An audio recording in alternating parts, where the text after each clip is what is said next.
back when I was breastfeeding my kids and it was, fed is best. And ultimately, Mm. I wanted to breastfeed my kids, but at the end of the day, like they just needed food sometimes. And so if we can't buy everything organic or grass fed, like it's okay. Like fed is best. Welcome to The Home and the Maker, sharing advice and encouragement about all topics homemaking and homesteading, and honoring the maker in all of it. Join Megan from Shine.fm for today's conversation. So you might hear the word crunchy in reference to making cleaner choices for your health and your body, but it's often not possible to do it perfectly. Whether there are things in our lives that we're just not ready to give up eating, or maybe it's just that thing might be more convenient as opposed to being the healthiest in the moment. But speaking encouragement about this today is Jessica Kay, a registered nurse and wife and mom who shares about her imperfect journey towards holistic living through her Instagram page, Imperfectly Holistic Mom. Thanks so much for joining me, Jessica. Of course. Thanks for having me, Megan. Absolutely. So first, I had to laugh because my husband did not understand what the word crunchy meant in this context. It's been Pretty kind of, common. yeah, it's kind of a newer word. Not a new word, but a new meaning to the word in Yeah. maybe the past couple years. But do you feel like, I don't know, and there's not necessarily a stigma around it, but it seems like women who are pursuing the less toxic living have kind of adopted this word. So you also Mhm. have adopted this word, but tell me how you, Yes. feel about it and the perception around this word. First of all, whenever I post anything, I will always say kinda crunchy, Yes. because I am definitely not the definition of crunchy. But I think, yeah, the moms that, it's raw milk, it's no toxins, it's no dyes, it's, grounding, getting sunlight, all the things. And I feel like it's just kind of taken on this whole persona where, if you're a crunchy mom, it's like almost like this really strict, you have to do everything perfectly by the book, Right. real holistic living. Yeah. But you said kind of crunchy. So Yeah. for you, there is more of a not lenience, but kind of an understanding that it's not possible to do this perfectly. Absolutely. And that's why I think your encouragement is great because for women who want to pursue this kind of lifestyle, it's not possible to do it perfectly. So, how did you come to that place, the piece of saying, you know what, I can't do all the things to avoid toxins and to avoid all the Mhm. bad things, but it's okay. So, how did you get to Yes. that place? Honestly, it's been quite a journey. So about 10 years ago, I started my whole journey by doing a Whole30 actually, Okay. which is very all or nothing kind of mindset. But I started with that, and so it was just very all or nothing. And I'm kind of just by nature an all or nothing kind of person. Okay.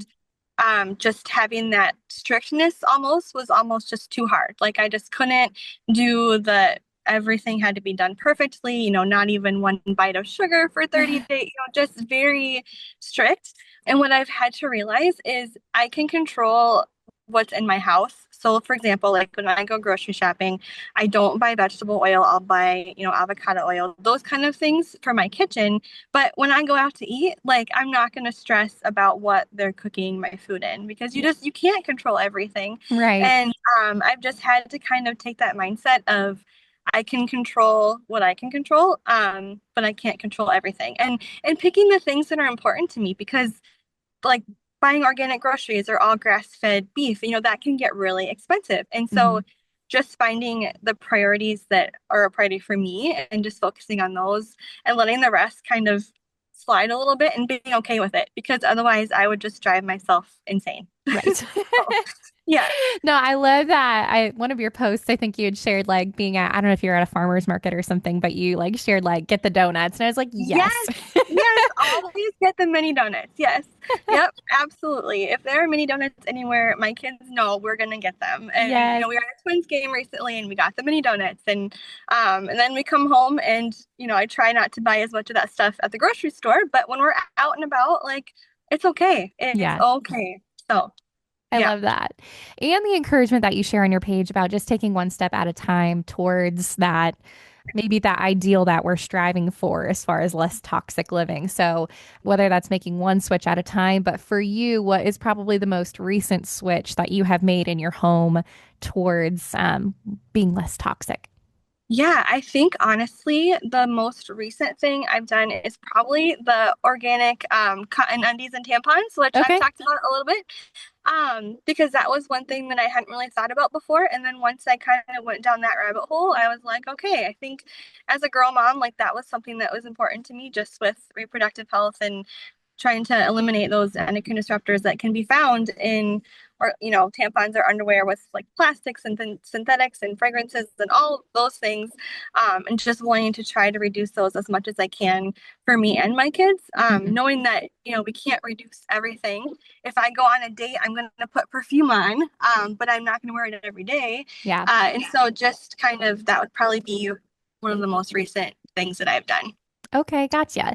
So specifically, with the like the tampons, the undies, so why the organic then in those? Because you're Yeah. taking the step of saying it's got to be cotton, but why then the organic? Yeah. 'Cause I'm curious Um, about that. Yeah, no, I was too. And one of my friends actually had mentioned it, and I was like, I've never thought of that before. But one for the underwear, especially, our skin is our largest organ. And Hmm. so anything that goes on our skin has the potential to go into our bloodstream and into our bodies that way. And I just didn't want the endocrine disruptors that mimic your hormones and can cause all kinds of problems Yeah. to kind of find their way in down in those sensitive areas, especially for me and my kids. Hmm. And then for the tampons, just not having the synthetic, fragrances and you think, cotton is cotton, but if it's sprayed with, if there's pesticides or things that get sprayed on the cotton, I don't really want to be Yeah. sticking that places either. So just kind of be more mindful of that. So Gotcha. No, yeah. absolutely. So, oh, let's see. What are some of those other things in your life, just for fun, that so the listener can know a little bit more about you? What are some of Yeah. those things that, you will not give up in like in the crunchy lifestyle? Like Yeah. what are some of those things though that you're like, you know what? Like I know this isn't the healthiest or I'm not making that switch because Mhm. I really love it. Like what are some of those things for you? Absolutely dyeing my hair. Okay. Uh, I waited until I was 35 to start coloring my hair, and I just, it's not great, and I know people will come at me for that, but it's the one thing that I will not give up is probably coloring my hair. Also Chick-fil-A sauce and the mini donuts. Like Uh, I'm not gonna give those up either. it is good So, sauce. and it's really good sauce. Yes. I know my husband and I will have that at restaurants too, where it's like, it's probably not got good I stuff in know. it, but it's I know. good. Yeah, my rule is, like I said earlier, I can control what my kitchen has, but if we're going out to dinner, then I'm Right. not gonna stress about it. Yeah. Yeah. I love Yeah. that. Yeah. Now, you're also a registered nurse. So, how has your nursing career shaped your view of the things that you're putting in your body or putting on your body? Because you're seeing things Yeah. from another perspective as far as like actually living in the healthcare world. Yeah, I think the biggest thing for me, I remember even just in nursing school, is wanting to focus on more like whole foods. And Mm. I always say, real foods. And what I mean by that is like foods that are grown, foods that can go bad, things you can't just leave on your shelf for 2 years and then they're just going to look the same in 2 years. Yeah. And so wanting to really fuel your body with nutrients and the vitamins that your body needs, and not going for the ultra processed stuff at the grocery store.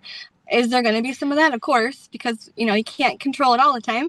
But just trying to really minimize the processed foods was a huge thing for me that I noticed just from a health perspective of wanting to really fuel your body with the nutrients and the protein and the vitamins that Yeah. it needs. So you mentioned this a little bit before, but there is the idea that living this way, choosing those healthier ingredients, those whole foods, even just making other swaps around the home, buying organic Yeah. cotton undies, for instance, Yeah. that it is more expensive. So how do you process that? Or, when other people ask you, what do you say as far as finding that balance of, expensive versus quality? I am very cheap by nature, especially if you know me in real life. Like I am very cheap. And so I always say, and I've said for a long time, when you go to the grocery store, if you focus on shopping like the perimeter of the grocery store, like fruits, veggies, produce, meat, like the basic whole foods, Mhm. I honestly feel like it's cheaper than when you go and you buy all the box stuff in the middle. Okay. Um, Even like my kids, they'll want snacks. And a box of granola bars at Target last week was like $7 for a Mm. box of granola bars. And the cucumbers are like $1.99 for a bag. And I know you're not comparing apples to apples, but still, I think you can find ways to do it cheaply. And I Mhm. think too, just focusing on what's important. Like for me, my family does a lot of strawberries. And so when I'm able to, I try to do the organic strawberries just because they're not sprayed with pesticides. Right.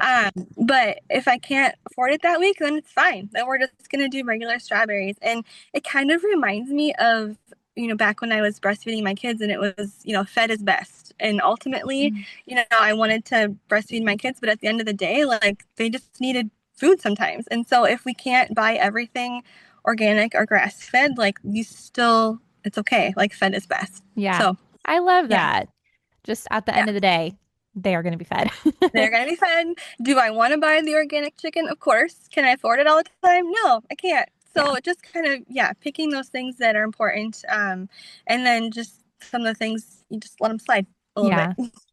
So Now, some other things you've posted about that I'm very curious about because I know nothing. So you're giving me the baseline here. So tell me about red light therapy. I've seen that this is a thing, but I know it is absolutely a nothing thing. about it. So tell me about it. Honestly, to be very honest, I haven't done a deep dive on red light therapy, but I do know that it does help with inflammation in your cells. It does some stuff with the mitochondria in your cells. And so it does help with like repairing your tissues. People that have wounds sometimes will use red light therapy, and it just kind of helps with inflammation. But that's one area that I actually want to focus a little bit more on too, because Huh. I don't know as much as a lot of people about that, but I do know that it is a very very popular thing Yeah.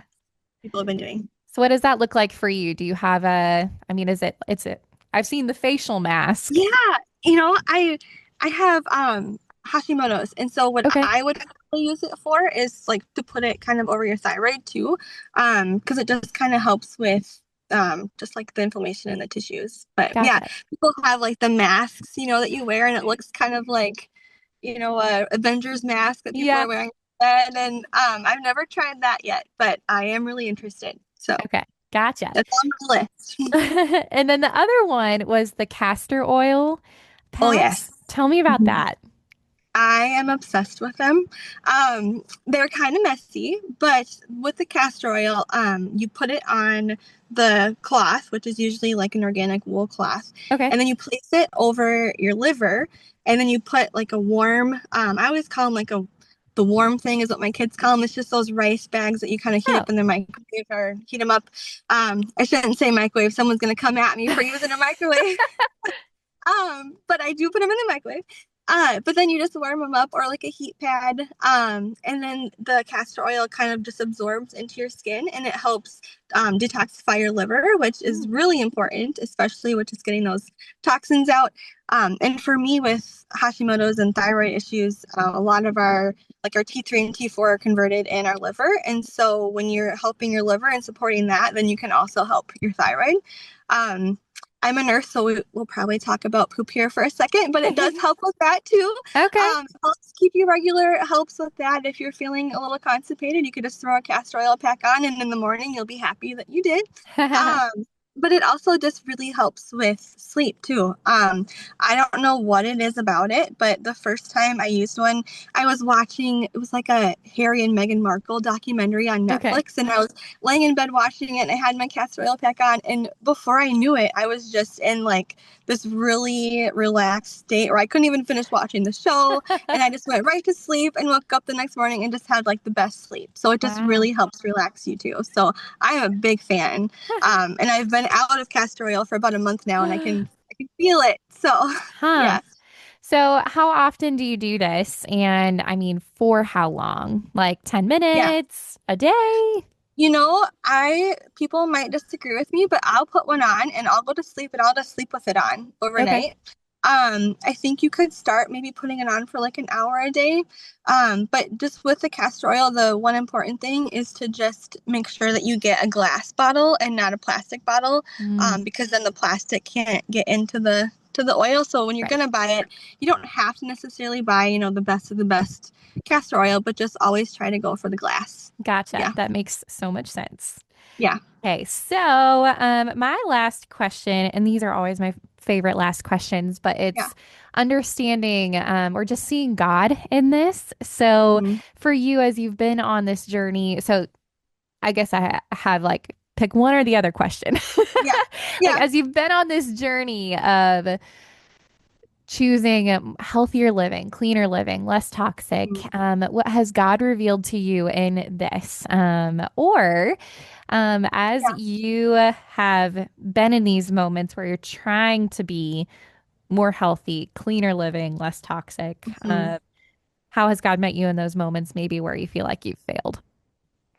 I think the biggest thing for me is just knowing that no matter what happens, like God's still there. So Yeah. even if I'm not doing things perfectly or if I'm not following things by the book, like it doesn't matter. And for me, especially over these last couple of years, like I grew up in a Christian home. I've been a Christian my whole life. I did the whole, church on Sunday night, Wednesday night, Sunday morning, graduated high school and worked at a Bible camp for 3 full summers as a Yeah. volunteer camp counselor. I went to Christian college, like all the things. And then COVID happened, and just with me starting nursing school about that time, and just with COVID, like we stopped going to church. And, when I was growing up, if people stopped going to church, people would say, oh, well, you gotta, pray for this person because they Mm, stopped coming to church. And, it was almost like if you stopped going, then people just assumed you lost your relationship with God because you weren't at church. yeah. And so for me to go from, my whole life, I was basically lived there, to then as an adult where it's like, oh my gosh, like we've turned into those, only on Easter, only on Christmas families, and not because we wanted to stop going. It's just we stopped and we just never got back in. But that doesn't mean that I lost my relationship with God. And Yeah. so I think that has been a big thing for me. Like I can feel close to God when I'm listening to worship music in my kitchen, on a random Tuesday morning. Yeah. And I can feel that connection just as much as if I'm at church. And so just knowing that, like, you don't have to follow all these strict, rules to have a relationship with God. You can still have one even when you mess up or you're not doing things perfectly or you're not, doing what your neighbor is doing. But just that God's still there and he's still going to meet you where you're at. And it doesn't matter if you've messed up or you haven't done it perfectly, like he's still there. Yeah. So I think that's been the big thing for me. I love that. Yeah. And Yeah. I feel like that's a huge, like just listening to you and not having met you before, Yeah. how you're this all or nothing personality, Yeah. but how you've come to kind of experience this grace or this, you've become more relaxed about, it's okay. And Yeah. I know God is with me and I'm not going to do it perfectly, but Yeah. I love that you've seen yourself grow in those areas. Yes. And that's really cool. Yeah, because sometimes, it's been hard because it's like, do I even, like, am I worthy enough to even, like, pray to God today? Like, I haven't opened my Mm, Bible in a month. I haven't, all these things, but like, no, you yeah. are still worthy even if you haven't done those things. And God's still there. Like, he hasn't left you because you've messed up or you've, not done it Yeah. perfectly. So Yeah. that's been big for me I lately. love that. Yeah. Well, thank you so much, Jessica, for sharing Yes. today, for being on Yes. the podcast.